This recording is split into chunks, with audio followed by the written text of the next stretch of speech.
Bonjour, vous écoutez L'amour est dans le prêt, le premier podcast dédié au crédit immobilier.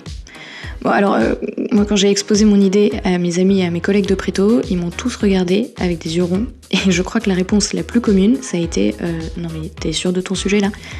Mais en fait, quand je demandais à ces mêmes amis en retour « Mais toi, tu vas savoir quoi faire quand tu vas vouloir acheter ?» Là ça changeait. C'est pour ça que j'ai rassemblé autour de moi les experts de l'emprunt. Des courtiers, des banquiers, des notaires, qui vous expliquent en 2h30 top chrono ce qui vous attend le jour où vous décidez d'acheter. Bon alors, on y va ?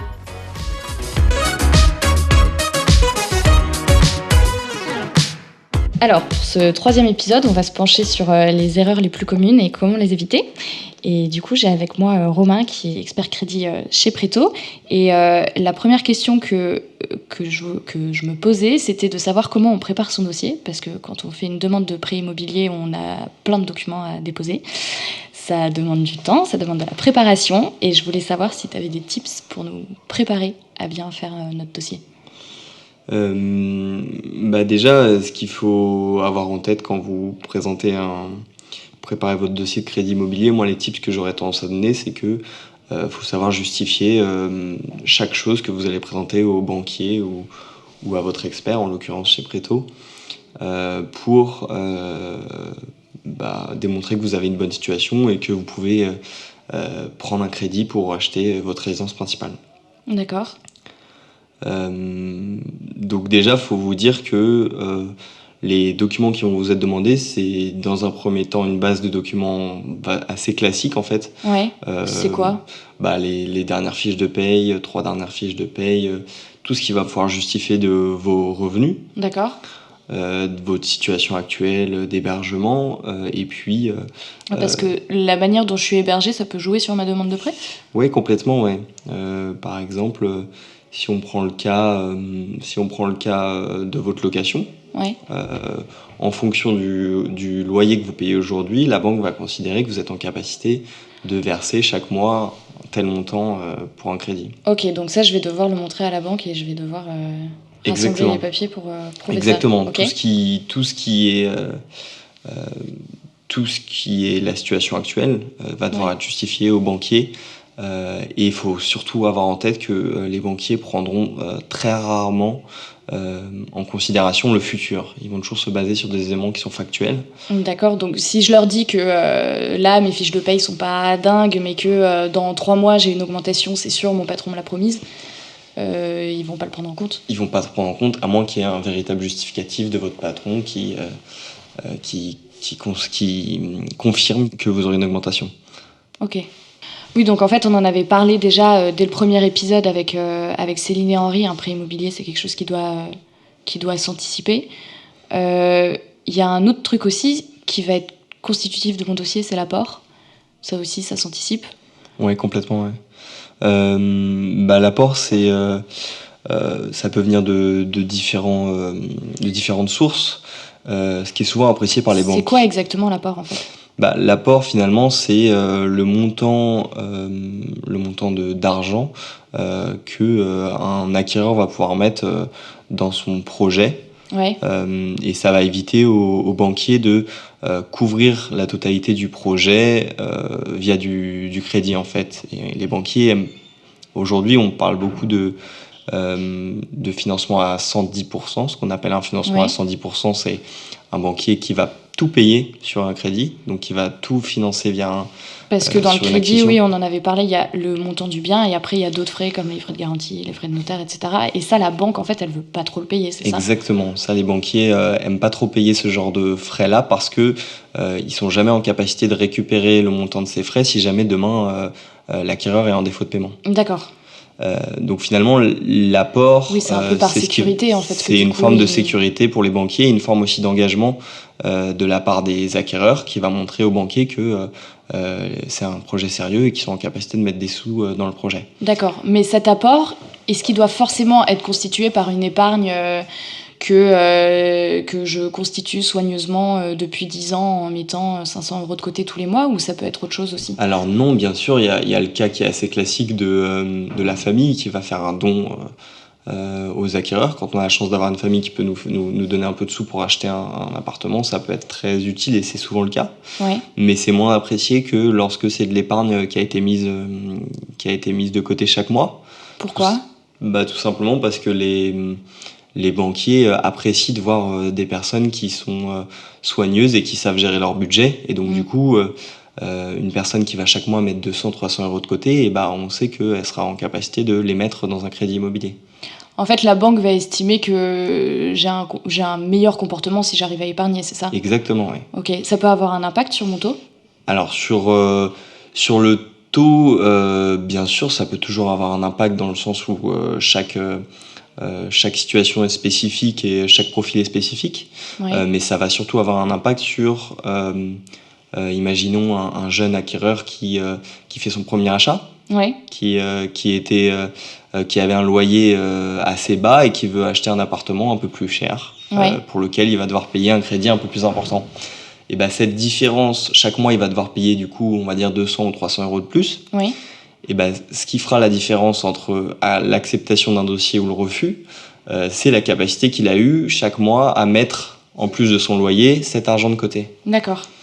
Donc du coup, c'est vrai que sur certains profils, ça peut être très, très important d'avoir cette épargne chaque mois qui est mise de côté. Ouais. Pour couvrir ce qu'on appelle, ça s'appelle typiquement le saut de charge, donc la différence de charge entre votre loyer ou votre ancien crédit et le nouveau crédit. Mais du coup, si moi, j'arrive pas à épargner tous les mois, est-ce que ça veut dire que ma demande de prêt, elle va forcément être rejetée ? Non, bien sûr que non. Enfin, je veux dire, chaque projet dépend du profil et de la situation. Bien sûr, ça va dépendre aussi de la dimension du crédit et de l'acquisition, mais ce qu'il faut simplement avoir en tête, c'est que les banquiers vont considérer la capacité d'un acquéreur à acheter un bien en fonction de son comportement d'épargne et son comportement de budget, enfin par rapport à son budget. Ok, et du coup, c'est quoi l'apport recommandé ? Alors, l'apport qui est le plus souvent recommandé, en tout cas sur des projets, on va dire, un peu plus classiques, assez classiques, ça va être les frais, de couvrir ce qu'on appelle les frais. Il faut savoir que sur un crédit IMO, je pense que vous l'avez déjà dit, il y a des frais qui s'appliquent, qui sont des frais de notaire, frais de garantie. Déjà, ouais. Ça fait globalement 10% du montant de l'acquisition, du montant du projet, et ça, c'est mieux de les couvrir, c'est vrai. D'accord. Après, même quelqu'un qui a beaucoup d'épargne aura pas nécessairement besoin de mettre toute son épargne dans le projet. Oui. Ça, faut oui, la en banque tête. va jamais me demander de vider mes comptes en fait pour faire mon apport. Non. C'est-à-dire que si, je sais pas, j'ai de quoi couvrir en vrai 20% avec ce que j'ai sur mes comptes. Est-ce que la banque va forcément me demander de couvrir 20% ou est-ce que je peux en fait couvrir que les 10% et puis le reste ça va ? Ouais, alors en l'occurrence 10% en fonction de chaque. Je peux pas y répondre de façon certaine pour chaque. Ça dépend, comme je l'ai dit, de chaque profil et de chaque projet. Mais c'est sûr que les banquiers vont aussi considérer ce qu'on appelle l'épargne résiduelle sur un projet, c'est-à-dire ce qui va rester à l'acquéreur d'épargne une fois qu'il aura versé son apport. Ok. C'est-à-dire que si demain il lui arrive, j'en sais rien, sa voiture casse, il faut qu'il soit capable d'avoir un peu de sous de côté pour s'en sortir. Oui, c'est ça, le but c'est que je sois pas pris à la gorge non plus. Exactement. Quelque part. Ok. Est-ce que il y a d'autres choses qui sont absolument primordiales du coup dans mon dossier ? Là, on a parlé de l'apport, on a un peu parlé du coup de la situation financière. Je vais devoir amener quoi d'autre dans mon dossier ? De quoi on peut avoir besoin de plus. Je dirais que chaque élément qui peut apporter une forme de sécurité au dossier sera le bienvenu. Ouais. Après, c'est vrai qu'un crédit immobilier, c'est assez compliqué. Il y a pas mal de choses à savoir. Okay. D'où l'intérêt de passer par un courtier ou comme Préto, par exemple. Ouais. Mais en tout cas... T'as des conseils à nous donner sur le montage du dossier, du coup ? Sur le montage du dossier, moi, ce que j'aurais tendance à indiquer, c'est que il faut se préparer en amont. Ça, c'est sûr que c'est une bonne chose. Ouais. Il faut avoir en tête qu'un dossier de crédit immobilier, c'est assez lourd. Nous, par exemple, chez Préto, on demande pas mal de pièces, on nous le reproche parfois, mais c'est vrai que nous, on est simplement un intermédiaire. Ce qu'on demande, c'est ce que vont demander les banques. Oui. Oui, vous demandez pas des papiers en plus juste pour être sûr. Exactement, Oui. exactement. Un dossier qui est un dossier complet et un dossier qui sera le mieux reçu par un banquier et donc qui sera le mieux, pour lequel on aura les meilleures conditions de crédit. Ok. Après, on ne demande jamais des pièces qui embêtent les clients. Nous, ce qu'on a besoin, c'est de pouvoir justifier, comme je l'ai dit plus tôt, chaque situation et chaque apport ou dépense. Oui. Tout n'est pas valorisable sur un dossier de crédit immobilier, mais même quelque chose qui ne sera pas valorisable de façon objective et on va dire dans les chiffres, Oui. pourra toujours aller appuyer un dossier dans une négociation. D'accord. Bon, est-ce que tu as quelque chose d'autre à ajouter ? J'ai pas tellement de choses à ajouter de plus. Après, c'est vrai que nous, l'avantage qu'on a, en tout cas ici chez Préto, sur l'accompagnement qu'on a avec nos clients, c'est que on a une plateforme qui est vraiment bien faite et qui permet aux gens d'avoir une vision assez précise des documents dont on va avoir besoin en fonction de leur situation. Ok. Et ça, c'est vrai que c'est vachement apprécié parce que on peut vite être perdu dans toutes les pièces qu'il y a à donner. Oui, c'est sûr que j'imagine que au final, il y a des centaines de pièces. En plus, en fonction de la situation, on n'a pas toujours... on n'a pas toujours des pièces hyper simples à donner. Donc, c'est vrai que le numérique, ça peut être pratique dans ce cas-là. Bon. Exactement. Merci Romain. De rien. Alors, on continue cet épisode avec Florent, ancien banquier. Du coup, je l'ai fait venir pour que justement, il nous parle un peu de tout ça. Et surtout, pour vous dire que l'emprunt, c'est quelque chose qui prend du temps, qu'il y a des délais à gérer et que c'est normal si ça ne vient pas immédiatement. Tu peux nous en dire un petit peu plus, Florent ? Oui, bien sûr, Lauriane. En gros, je pense que pour commencer, il faut que tu aies un budget en tête. Le budget, il va se décider en faisant une simulation de ta capacité d'emprunt. Ouais. Et là, en termes de timing, sur notre site, il faut compter un peu moins de 5 minutes. Pratique. Ensuite, il faut que tu trouves le bien de tes rêves. Et ça, c'est ultra personnel parce que ça peut prendre une journée comme un an. Ouais, c'était ce que Céline nous disait au premier épisode. Ouais. Et donc, si cette étape est trop longue, faudra soit repenser le projet, peut-être que le montant est trop faible, le montant le prix de ton bien est trop faible, peut-être que les prestations demandées sont trop grandes, ou peut-être agrandir ton secteur de recherche. En tout cas, ça reste toujours très personnel. Une fois que tu as trouvé le bien, il faut que ton offre soit acceptée par le vendeur. Donc tu signes le compromis chez le notaire ou chez l'agent immobilier dans la majorité des cas. Et ça, il faut compter entre 15 et 30 jours. Puis maintenant, faut trouver rapidement ton crédit. D'accord, et c'est là que ça devient un peu stressant, encore plus stressant que la recherche. Ouais, parce que là, c'est vraiment du concret. Donc quand tu passes par un courtier, il faut lui laisser entre 10 à 15 jours en moyenne pour qu'il puisse revenir vers toi avec le fruit de sa négociation. D'accord, mais qu'est-ce qu'il fait en fait lui pendant ces 10 à 15 jours ? Il appelle toutes les banques et il leur dit « j'ai un super dossier à vous présenter ». Eh bien, pendant ce temps-là, ton courtier va contacter les banques. Alors, toutes les banques n'ont pas envie d'avoir le même style de client, n'ont pas envie d'avoir le même profil. Donc, par rapport à ton profil, on va déjà écarter quelques banques. Mais en tout cas, oui, on va contacter la majorité des banques pour les mettre en relation, pour négocier entre elles et qu'on puisse avoir la meilleure proposition à te faire, que ce soit au niveau du taux ou de l'assurance, des pénalités de remboursement anticipé avec l'exonération. En tout cas, il n'y a pas que le taux. Donc ça, oui, il y a des banques qui vont nous répondre plutôt rapidement, d'autres banques qui vont mettre un peu plus de temps parce que peut y avoir la période estivale, comme en juillet-août dernier. Effectivement, on l'a vécu, ouais. Ouais, et donc, ça, il y a parfois où ça va prendre moins de temps, parfois plus de temps. Parfois, on va se dire, oui, là, j'en suis sûr que ton dossier va passer dans cette banque-là, et pour X ou Y raison, non.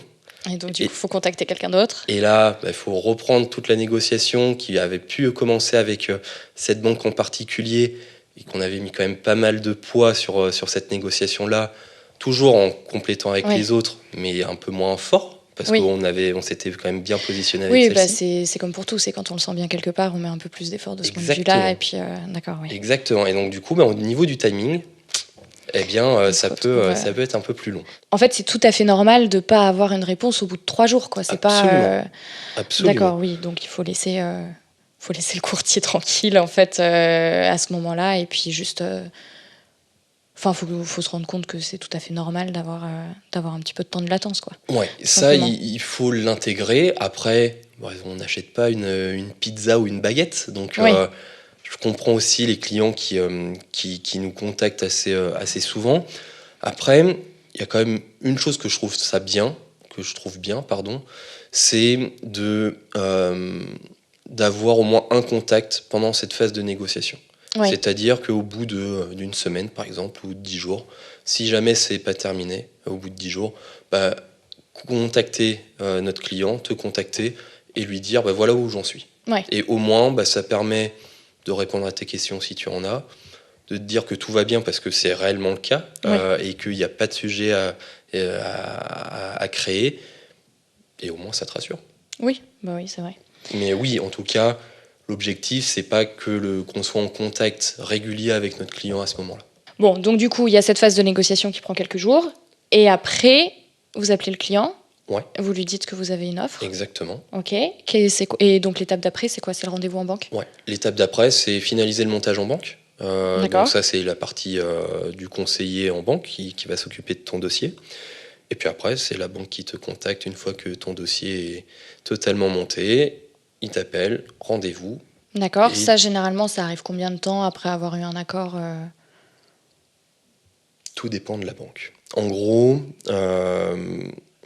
t'en as qui vont être relativement rapides, D'accord. dans le sens où le montage est simple Ouais. et du coup, en 48 heures, c'est réglé. Et D'accord. donc, tu as rendez-vous directement. Soit il n'y a pas assez de monde en agence, ce qui est de plus en plus le cas. Ouais. Et donc, du coup, là, tu vois, j'ai eu un client, il a eu rendez-vous au bout de 15 jours. Plutôt rare, hein. Mais généralement, allez, en une semaine, c'est réglé. D'accord. En une semaine, le montage est finalisé et tu as ton rendez-vous avec la banque entre une à 2 semaines. Et après, une fois que j'ai eu mon rendez-vous avec la banque, c'est bon? J'ai mon prêt? Pas encore. D'accord. Là, tu as signé ce qu'on appelle la demande de crédit. Donc, Ok. c'est écrire noir sur blanc tout ce que je t'ai dit, tout ce qui a été négocié. Et donc, ça, tu le verras bien écrit de la part de la banque à ce moment-là. Puis, derrière, le dossier est envoyé à ce qu'on appelle le back-office de la D'accord. banque, au service crédit, qui va s'occuper de voir que ton dossier est complet et là, éditer les offres. D'accord.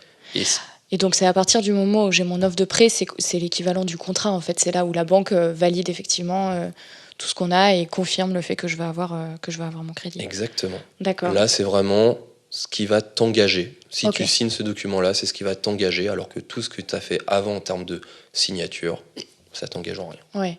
Mais du coup, toute cette partie de back-office et de vérification, elle prend forcément un petit peu plus de temps. Là, Ouais. on compte un petit peu plus en semaine quand même. Là, plutôt en qu'en jours. semaine, on va être en moyenne à entre 3 et 4 semaines. Et là, encore une fois, tout dépend des banques. Parce qu'il y a des banques qui vont ne pas avoir de back-office service crédit, et tout se fait en agence. Et donc là, il y a juste à appuyer sur un bouton, Ok. plutôt sympa.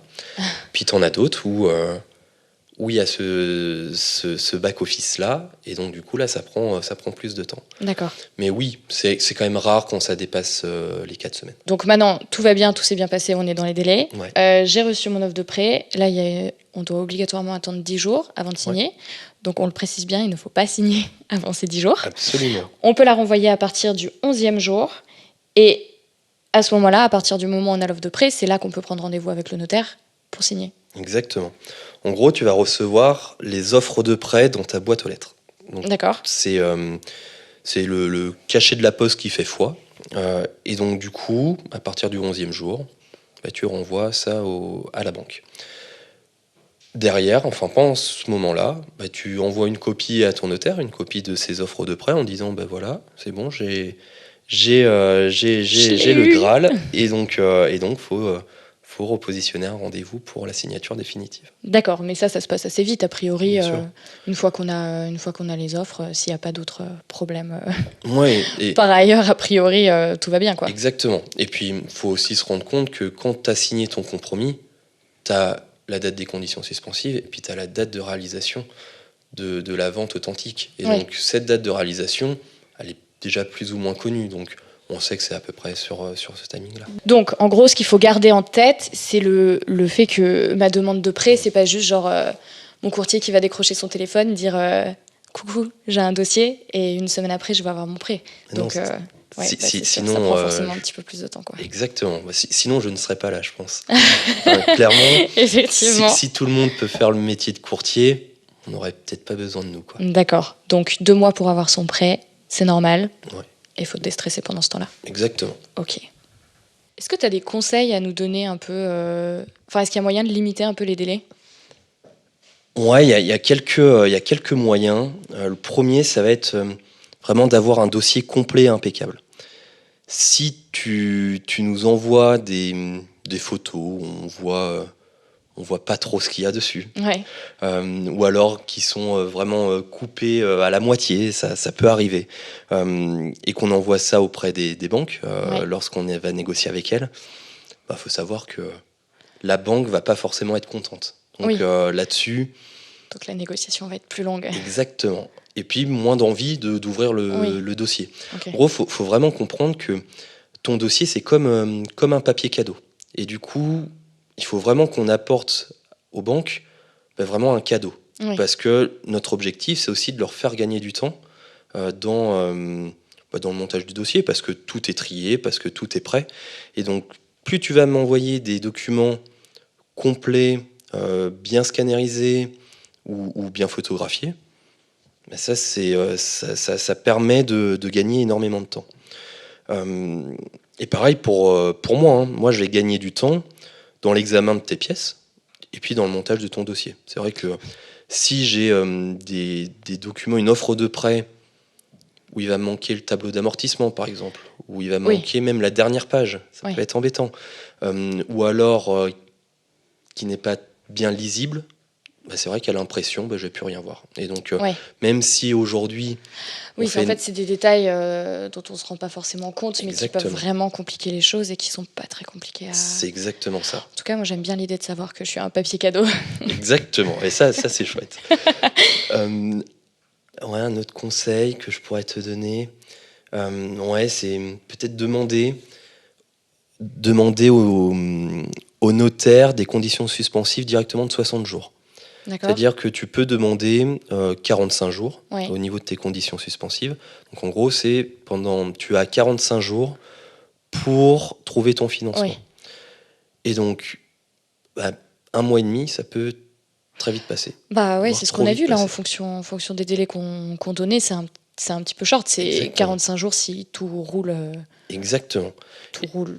Tout roule très bien. Très bien. Et donc derrière, si tu demandes directement 45 jours, on va normalement te demander de rallonger cette période-là. D'accord. Et donc, il faut que tu contactes ton notaire, que le notaire contacte le vendeur, que le vendeur soit d'accord, que le notaire fasse un avenant et que tu m'envoies l'avenant. Bref, tu perds au moins 1 semaine. Et donc, et puis en plus, ça rajoute plein de démarches. Ça doit être sans compter le stress. Sans compter le stress. Ça rajoute du stress. Alors que si tu demandes directement 60 jours au moment de la signature de ton compromis, le notaire, il s'en fiche. Le vendeur, à moins qu'il soit ultra pressé, s'en fiche aussi. Ouais. Et donc, du coup, toi, ça te fait gagner 1 semaine de ton temps derrière. Et ça... des années de vie, au final, vu tout le calme olympien qu'on aura. Exactement. Donc ça, c'est deux petits conseils. Vraiment la qualité des pièces et 60 jours de conditions suspensives. Ok, super, merci, c'est précieux. Donc là, en fait, pour parler de tous ces délais, on a parlé exclusivement de la banque. Mais est-ce qu'elle est... elle n'est pas toute seule au final à décider si je vais pouvoir avoir mon prêt ou pas. On a notamment déjà parlé des frais de garantie. On n'a pas détaillé ce que c'était. C'est maintenant. Le suspense prend fin. Il y a d'autres organismes qui prennent des décisions. C'est qui ? C'est quoi ? Comment ? Pourquoi ? Dis-nous tout. Alors, en effet, la banque n'est pas décisionnaire à 100%. En gros, tu vas avoir la garantie. La garantie, elle va permettre de protéger l'organisme prêteur, la banque, en cas de défaut de paiement de l'emprunteur. En gros, je fais mon crédit, je ne paye pas mon crédit, la garantie va s'activer et va protéger la banque. La garantie, elle va te contacter dans un premier temps pour avoir une solution à l'amiable. Comment on fait pour rembourser le crédit ? étalement de la durée ou autre. Et s'il n'y a pas d'accord, eh bien, elle va saisir le bien, le vendre, et puis avec le fruit de la vente, elle va rembourser le crédit auprès de la banque. Donc la garantie protège la banque. Enfin, permet s'assure que la banque va effectivement avoir son argent au final. Exactement. D'accord. En tout cas, qu'il y ait le moins de risques possible pour que la banque perde un seul euro. D'accord. Ça, donc c'est obligatoire. Ouais, c'est obligatoire. Ok. Tu as 2 types de garanties. Tu as ce qu'on appelle l'organisme de caution. Aujourd'hui, la majorité des banques passent par une société de caution. Là, tu as peut-être entendu parler de la SACEF, de Crédit Logement, de la CAMCA. Il existe aussi la caution des fonctionnaires, la MGEN, CEA, MFP. En tout cas, il y en a plusieurs. Et ça, tout va dépendre de la banque chez qui tu vas faire ton crédit. Ok. Puis après, tu as aussi la garantie réelle, ce qu'on appelle l'hypothèque. Ouais. Quand tu parles avec tes parents, généralement, c'est ce qu'ils ont fait, une hypothèque. Ou alors Ah ouais, c'était plus courant à l'époque ? Ouais, c'était beaucoup plus courant à l'époque. Moi, je connais l'hypothèque que du Monopoly, du coup, c'est un mot qui me fait un petit peu peur. C'était quand je perdais au Monopoly que je faisais une hypothèque. C'est vrai, il y avait l'hypothèque au Monopoly. Et puis, avec l'hypothèque, tu as aussi ce qu'on appelle l'IPPD, ce qui est l'inscription en privilège de prêteur de deniers. En gros, c'est selon si ton bien est déjà construit ou non, eh bien, on prendra une hypothèque ou un IPPD. Donc, tu as vraiment ces 2 types de garanties. Donc, comme je te le disais, aujourd'hui, les banques vont privilégier les organismes de caution. Pourquoi ? Parce que c'est une société généralement externe à la banque. Et la banque va supporter un peu moins de risques que si elle prenait une hypothèque ou un IPPD. D'accord. Donc, ton dossier, il va passer entre les mains de la société de caution. Et la société de caution peut refuser ton dossier ou l'accepter. Dans la majorité des cas, si la banque dit oui, la société de caution va dire oui. Mais il arrive qu'il y ait un refus de Crédit Logement, de la SACEF. Et donc, du coup, la banque, elle peut directement dire « je refuse ton dossier ». D'accord. Et donc, il nous arrive parfois d'avoir un accord, un préaccord sur ton dossier, sous réserve de l'accord de la garantie. Et la ça passe pas en garantie. Dit non, exactement. Et donc, on doit recommencer toutes les négos auprès d'une autre banque. Est-ce que, oui, parce que ça veut pas dire en fait que si j'ai un organisme de caution qui me refuse, que en fait toutes les banques vont refuser mon dossier. Et non, ça c'est totalement différent à travers les banques, puisqu'il y a des banques qui vont travailler avec Crédit Logement, d'autres banques qui passent par la SACEF, d'autres banques par la CAMCA. Du coup, le Crédit Logement peut refuser à un moment donné, alors que la SACEF ne va pas refuser. D'accord, donc pas de panique. Pas de panique. Si jamais ça vous arrive, ça va, c'est pas la fin du monde non plus. C'est pas la fin du monde. Ça va juste rajouter un délai. Ok. C'est tout. Les 60 jours. Exactement. Pareil, il y a des banques qui vont aussi dire « Ok, Crédit Logement refuse, eh bien, je vais passer par une hypothèque. » Et donc, du coup, il y a un nouvelle... Là, c'est même pas en termes de négociation, c'est juste en interne de la banque, où ils vont, le conseiller va demander au service concerné un accord. Et s'il y a accord, tu auras ton prêt. S'il y a un refus, là, ce sera définitivement compliqué avec cette banque-là. D'accord. La garantie n'est pas le seul autre organisme que la banque qui va aussi intervenir. Tout à fait. On en avait déjà parlé avec Léo et Loi dans le 2e épisode qui nous avait parlé de l'assurance. C'est quoi la différence entre l'assurance et la garantie ? La garantie, elle va protéger la banque. D'accord. L'assurance, elle va te protéger toi. Ok. Donc rien à voir. Rien à voir. En gros, l'assurance, elle va te protéger contre le décès, contre les handicaps lourds et contre les arrêts de travail. Ok. Au niveau de ton crédit, il devra être assuré à 100% minimum. C'est-à-dire que si tu empruntes seul, tu seras assuré à 100%. Ok. Si tu empruntes avec quelqu'un d'autre, eh bien, il faudra à minimum 100%. Donc, en termes de quotité, ça peut être du 50-50, du 60-40, 70-30, on fait un peu ce qu'on veut. Mais la quotité, en fait, c'est la répartition de ta protection. De ma protection à moi. C'est-à-dire que si j'ai une quotité à 50%, si moi j'ai un arrêt de travail et que l'assurance doit rentrer en jeu, en fait, elle va prendre en charge que la moitié de la mensualité de crédit, 50%. C'est exactement ça. D'accord. Et pareil, s'il y a un décès.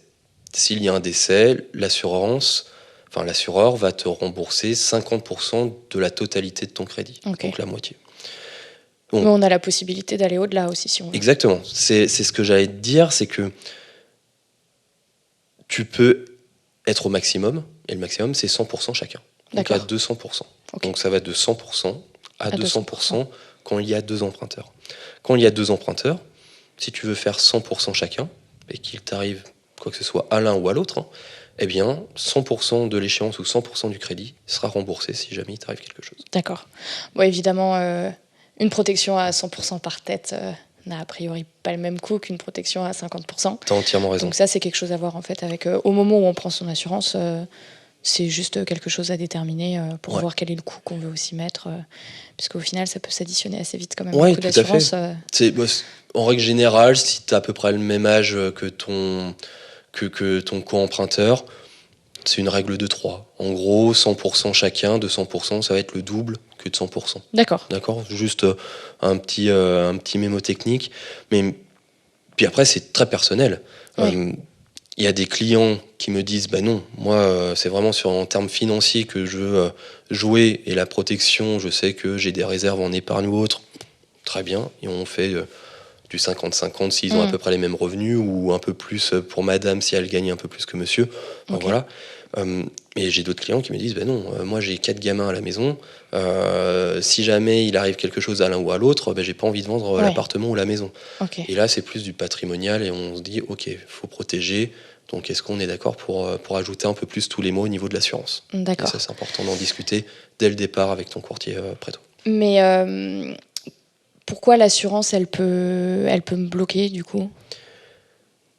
Parce que tu pourrais avoir des antécédents médicaux. Là, ça peut être, et c'est pas évident, parce que les assureurs sont plutôt vont te faire remplir un questionnaire médical. Oui. Et tu vas dire est-ce que tu vas cocher oui ou non.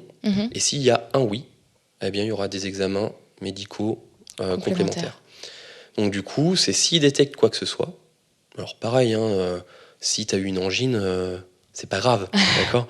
Mais si t'es suivi médicalement, par exemple, eh bien l'assureur va te demander pourquoi, et va creuser un peu. Et donc du coup, il y a soit une surprime. Alors soit ils te disent ok, tout est bon. Oui, c'est pas forcément rédhibitoire d'avoir été malade à un moment. Absolument pas. Donc soit ils te disent ok, tout est bon, on valide. Soit tu as une surprime. Donc là tu vas payer un peu plus cher ton assurance.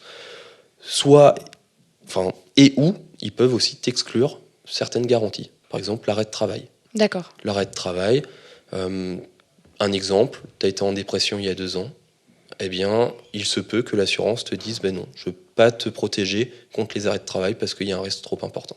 D'accord. C'est juste ça. Mais du coup, la banque, derrière, elle peut aussi dire non, moi, j'ai pas toutes les garanties pour te protéger, donc je peux pas faire ton crédit. D'accord.